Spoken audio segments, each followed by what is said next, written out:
You're listening to an Airwave Media Podcast.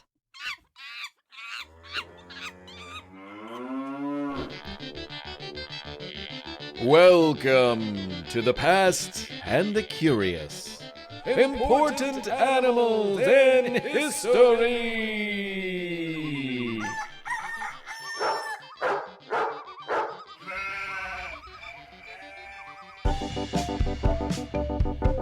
Hello, everyone. This is Mick Sullivan, host of The Past and the Curious, coming to you with my own mouth and my own brain and absolutely zero artificial intelligence. No AI at all in this, and that is The Past and the Curious promise. I'd like to congratulate you because you have found your way to the third installment of this podcast series, special series, sub-series, Important Animals from History. And in this episode, we're going to meet a baboon named Signalman Jack, a Black Rhino who won political office named Cacareco, and one of my favorites of all time, a trophy-sniffing dog named Pickles. That's right. All of these are from an upcoming book that I am still working on and making progress, but you know what? It takes a while to write a book. So the Kickstarter is coming soon. Just stay tuned. Just keep enjoying these and know that when the time is right, you can help me get this book to the world. In the meantime, enjoy the show.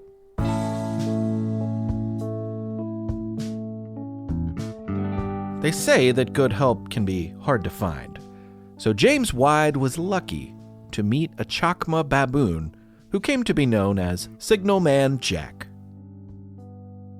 Now, I get it. You might think a baboon would be a little help, little assistance to a railroad worker. But would you be right? No, you'd be worse than right. You would be wrong. Sure, over the 10 years they spent together in the 1880s, more than a few train passengers pulling into Port Elizabeth, South Africa, were confused, alarmed even, at the sight of a baboon working on the railroad. But that was their problem, because Jack and James made a great team. When he was younger, James, the human of the duo, was known to his fellow railroad workers by the nickname Jumper.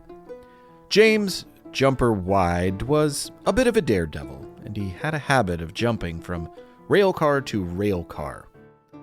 He didn't even care if the trains were moving or not. Of course, this penchant for unnecessary risk caught up with him when a poorly timed jump resulted in a terrible, terrible injury. No one was surprised, but everyone was worried. This made his job changing signals and points for the many trains that came his way each day difficult, to say the least. James couldn't afford to quit, but after the accident, just getting to work was going to be a challenge, let alone the demands of the workday. When he met a baboon named Jack, James was amazed by the primate's intelligence. So a bell rang in his head, and it wasn't a lingering effect of the fall. It was a full-fledged good idea. Before long, Jack and James were inseparable. At first, Jack simply pushed his new human companion James in a wheelchair to and from work at the station each day. The uphill portion of their short walk from home was less fun than the downhill portion. It was at this point in each day's journey that Jack would hop on the wheelchair and let gravity give them both a thrill. Once at work, the observant baboon took on a growing role in operating the railroad signal station. Conductors approaching the station would give a number of blasts on their horn if they needed to be sent to the coal shed, which required moving the points to redirect the track.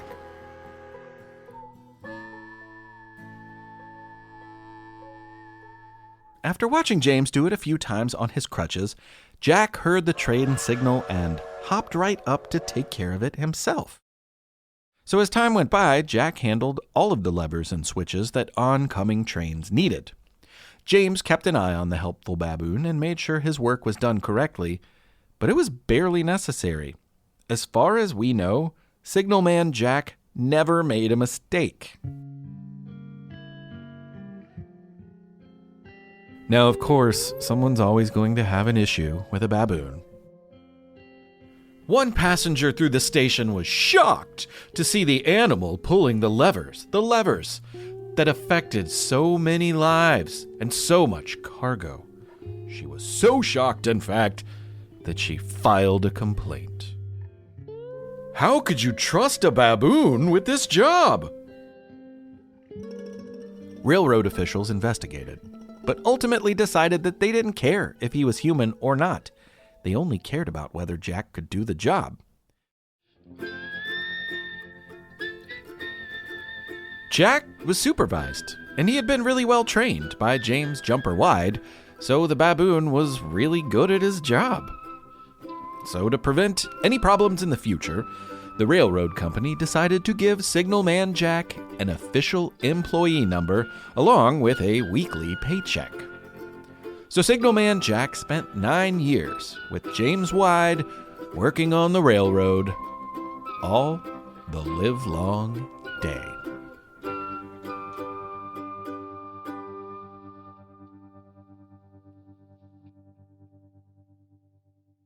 Okay, story number 2. Now it's time to meet Cacareco.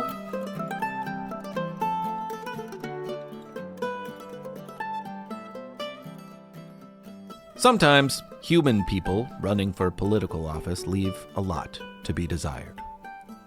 Sometimes the people who vote are so disgusted with their options that they just decide to elect an animal instead.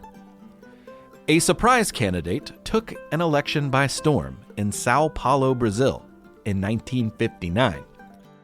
That year, 539 people were running for seats in the city council, along with one rhinoceros.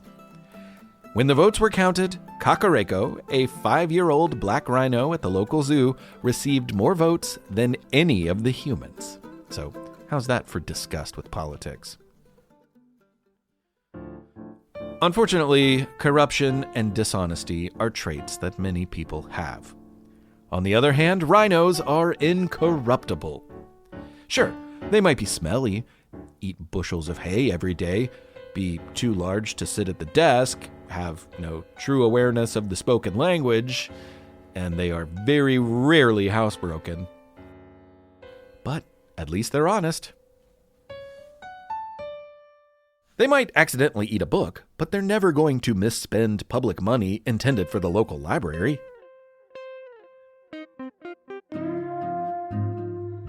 Cacareco had been visiting the zoo from another one in Rio de Janeiro, so she had a bit of celebrity status going for her with the public in 1959. The people who snuck her onto the ballot were clearly fed up with corruption in local government. None of the elected people were doing anything to help schools, fix unpaved roads, clean open sewers. So why not just vote for a rhino? Clearly, voters agreed and cast their ballots for Cacareco in protest. In fact, the rhino's 100,000 votes set the record for any of Sao Paulo's city council elections up to that time, and were far more votes than any human in the race with her. Unfortunately, the rhino was not allowed to serve out her term. She wasn't even seated, though the zoo did ask if the job came with enough pay to cover the cost of Cacareco's food costs. This included 70 pounds of vegetables every day. Who knows, though? Cacareco might have done as good of a job as any human who took her rightful seat at that desk. Other animals have won elections for political office over the years. Usually it's in small towns with no real need for leadership.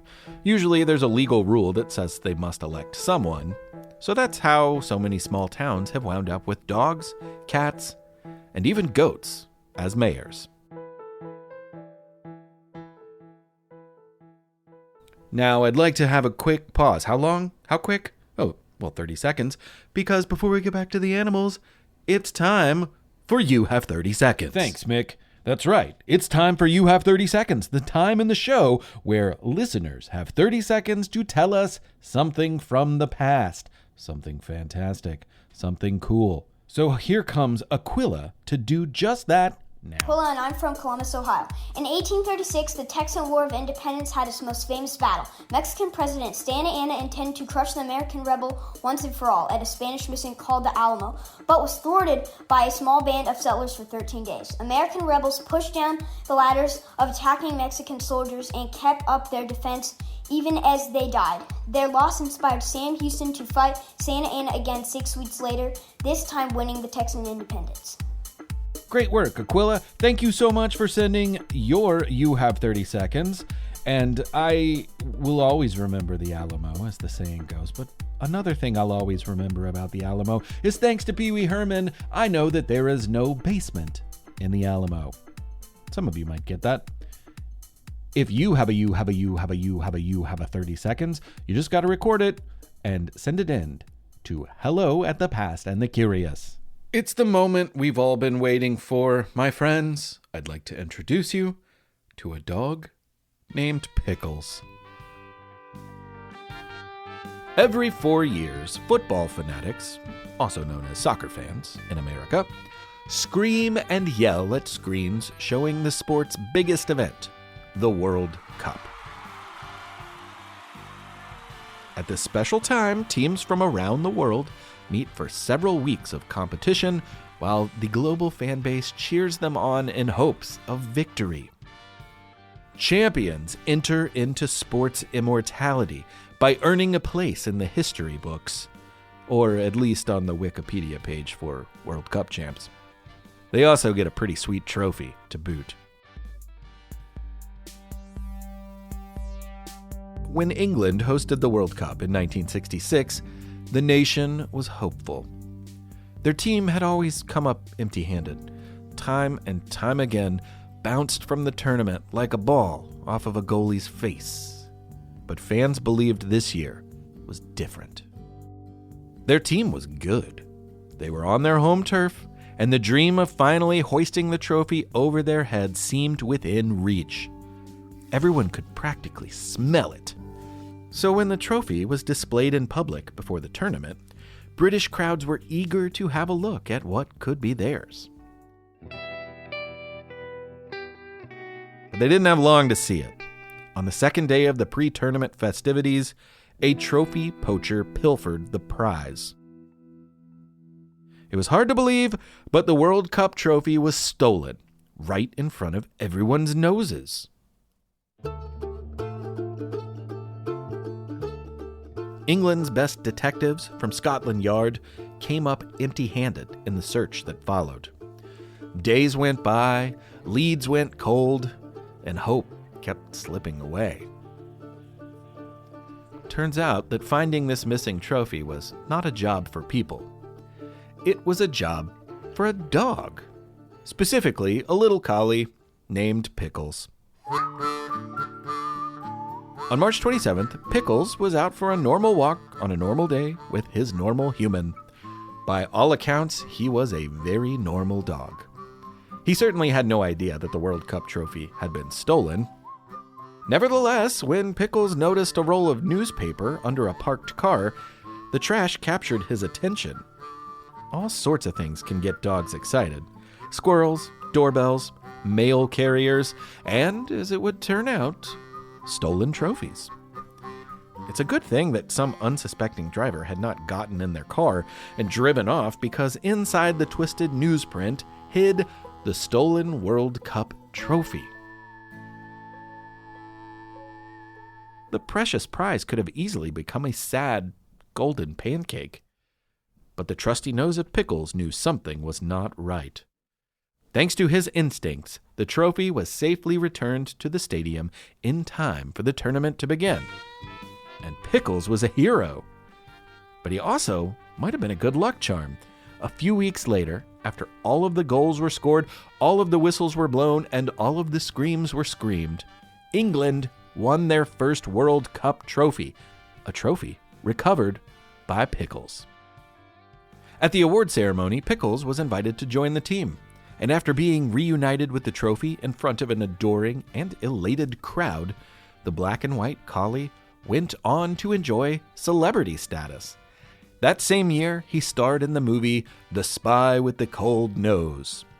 In the film, Pickles played the role of a four-legged spy with a cold puppy dog nose.